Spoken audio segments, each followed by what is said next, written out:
नमस्कार, मैं हूं आपके साथ अनुष्का और आप देख रहे हैं न्यूज समाचार जनता की आवाज। आइए रुख करते हैं आज की खास खबरों की ओर।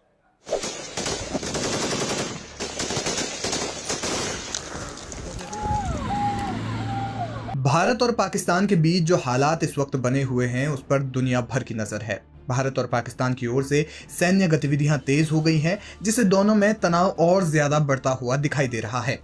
कई देशों के राष्ट्राध्यक्ष दोनों के बीच मध्यस्थता करवाने के लिए हाथ आगे बढ़ा चुके हैं। ये सारी सरगर्मी इसलिए भी है क्योंकि दुनिया जानती है कि भारत और पाकिस्तान के बीच जंग का एक लंबा इतिहास रहा है। उसमें भी चिंता की बात यह है कि दोनों परमाणु संपन्न देश हैं। हालांकि परमाणु हथियारों में भारत की नीति हमेशा से नो फर्स्ट यूज की रही है, और जौहरी हथियारों के मामले में ही क्यों, बल्कि दूसरे किसी भी प्रकार के तनाव पर भी भारत एक तरह से नो फर्स्ट एक्शन की नीति हमेशा से अपनाता रहा है, जिसने वैश्विक स्तर पर भारत को एक शांति प्रिय राष्ट्र के रूप में स्थापित किया है। लेकिन दूसरी ओर पाकिस्तान की पॉलिसी फुल स्पेक्ट्रम डिटरेंस की रही है, यानी वो किसी भी हमले के जवाब में ये अपने हिसाब से तय कर सकता है कि काउंटर अटैक किस लेवल का होगा। ऐसे में इस वीडियो में हम जानेंगे कि नो फर्स्ट यूज और फुल स्पेक्ट्रम डिटरेंस पॉलिसी क्या है, लेकिन उससे पहले ये जान लेते हैं कि पाकिस्तान में परमाणु हथियारों का कंट्रोल किसके पास है।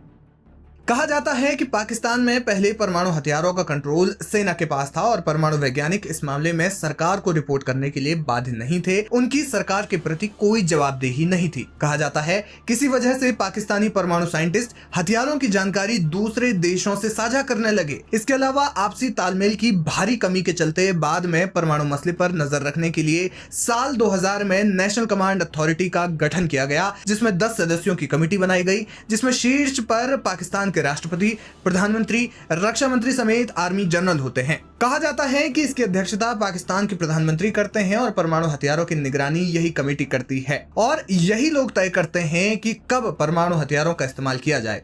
अब समझते हैं कि नो फर्स्ट यूज और फर्स्ट स्पेक्ट्रम डिटरेंस पॉलिसी क्या है।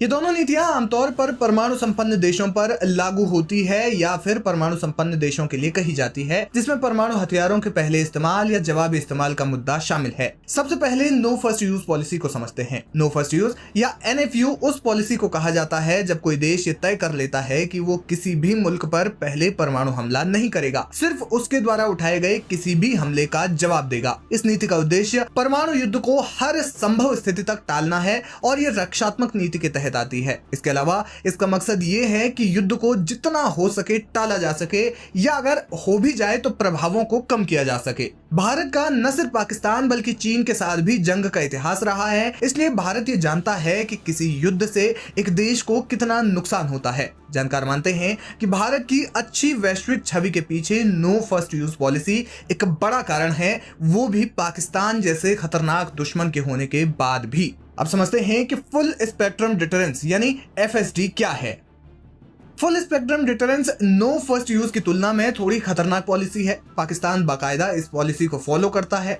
इस नीति के तहत अगर कोई देश उस पर हमला करता है, फिर चाहे वो कोई छोटा हमला ही क्यों ना हो, ऐसे में FSD पॉलिसी वाला देश ये तय कर सकता है कि उसे जवाब में उसी लेवल का हमला करना है या फिर परमाणु हमला। ऐसे में अगर पाकिस्तान को लगे कि भारत उसकी सीमा पार कर रहा है और पाकिस्तान को हार का खतरा है, तो वो पहले ही टैक्टिकल न्यूक्लियर हथियारों का इस्तेमाल कर सकता है, यानी किसी छोटे हमले के जवाब में वो परमाणु हमला कर सकता है। ऐसे में जंग के खतरनाक और बड़े मोड़ पर पहुंचने की संभावना प्रबल हो जाती है। जानकार मानते हैं कि आतंकवाद के अलावा वैश्विक स्तर पर पाकिस्तान की छवि खराब होने के पीछे उसकी फर्स्ट स्पेक्ट्रम डिटरेंस पॉलिसी भी है।